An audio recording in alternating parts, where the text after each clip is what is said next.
নন্দীগ্রাম এবার লিড হবে তৃণমূলের, এবং নন্দীগ্রাম এবার লিড দিয়ে প্রমাণ করবে যে 2021-এ মমতা ব্যানার্জি নন্দীগ্রাম থেকে জিতেছিলেন। নন্দীগ্রাম তারা ইতিহাস তৈরি করে দিয়েছে, একটু অপেক্ষা করুন, দেখুন না নন্দীগ্রাম কি করে।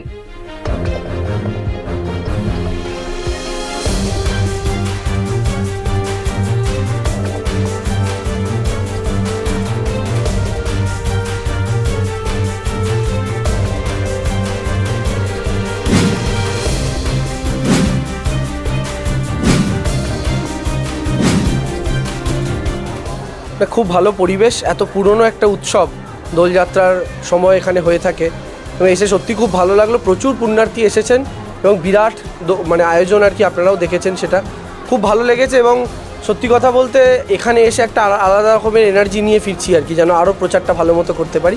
খুব ভালো লাগলো, পরিবেশ খুব ভালো। তো মানুষের মধ্যে সারা তো আগাগোড়াই প্রথম থেকেই ভালো পাচ্ছি।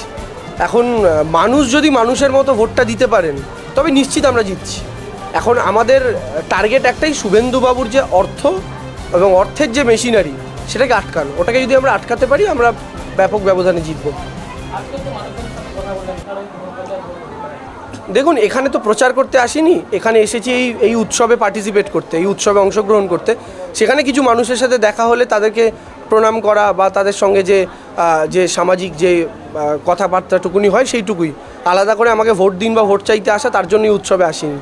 তারপরেও সাধারণ মানুষের, মহিলাদের মধ্যে, মায়েদের মধ্যে, দাদাদের মধ্যে যে উৎসাহ বা ভালোবাসাটা দেখেছি সেটা সত্যি তার জন্য কৃতজ্ঞ।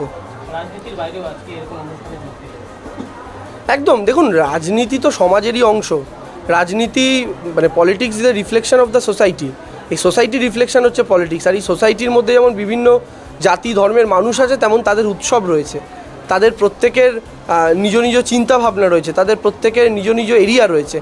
তো সেইগুলোকেও অ্যাড্রেস করতে হয় রাজনীতির মঞ্চে দাঁড়িয়ে। তো স্বাভাবিকভাবেই খুব ভালো লাগছে এবং এখানকার মানুষের সাড়া বা এখানকার মানুষের যে রিয়াকশান বা অভিব্যক্তি আমি যদি বলি, সেই সবটাই আমার ভীষণ পজিটিভ লেগেছে।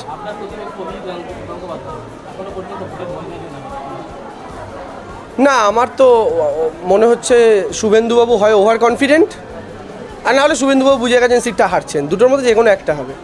তো কি উনি নেমেছেন কি নামেননি আমাদের কাছে সেটা কোনো ফ্যাক্টর নয়। আমি বারবার বলছিলাম যে বিজেপি অন্তত ক্যান্ডিডেটটা অ্যানাউন্স করুক, কারণ প্রতিপক্ষ যদি না থাকে, ফাঁকা মাঠে আপনি একা পায়ে বল নিয়ে ছুটছেন তো ভালো লাগে না। প্রতিপক্ষ থাকলে তবে তো ভালো হবে, আমার বল সে কাটবে, তার বল আমি কাটবো। তো প্রতিপক্ষ নেমেছে, এবার খেলার মতো খেলাটা হবে, খুব ভালো লাগছে। এবং আমি আমার অপর দিকে যারাই আছেন না কেন, প্রত্যেকটা রাজনৈতিক দলের প্রতিপক্ষ যারা আছেন, আমার সবাইকে অভিনন্দন আমার তরফ থেকে। ঐতিহাসিক জায়গা, এটা আজকের জায়গা নয়, এবং তমলুকের একটা দীর্ঘ ইতিহাস আছে। যে কোনো লড়াইয়ে ভারতবর্ষে প্রথম স্বাধীনতাকামী জায়গা হিসেবে তমলুক উঠে এসেছিল, তাম্রলিপ্ত সরকার তৈরি হয়েছিল, সেই ঐতিহ্য বহন করছে তমলুক। আমি বিশ্বাস করি তমলুক কখনোই শুভেন্দুবাবু যা বলেছেন, দুর্নীতির পাশে দাঁড়াবে না, চাকরি চোরদের পাশে দাঁড়াবে না, মহিলাদের উপর যারা অত্যাচার করেছে তাদের উপর দাঁড়াবে না। স্বাধীনতা সংগ্রামে দীর্ঘ ইতিহাস আছে, সুশীল ধারা, অজয় মুখার্জি ইত্যাদিদের। তার আগে থেকেও আছে। তাম্রলিপ্ত একটা আলাদা সভ্যতা ছিল। সেই জায়গায় দাঁড়িয়ে আমি আশা করি যে শুভেন্দুবাবু যা বলেছেন যে তমলুকের মানুষজন কি, তারা সবাই শিক্ষিত, সবাই বোঝেন ব্যাপারটা কি, তারা কিছুতেই এই দুর্নীতিকে সমর্থন করবেন না এবং তাদেরকে তাড়িয়ে দেবেন এখান থেকে।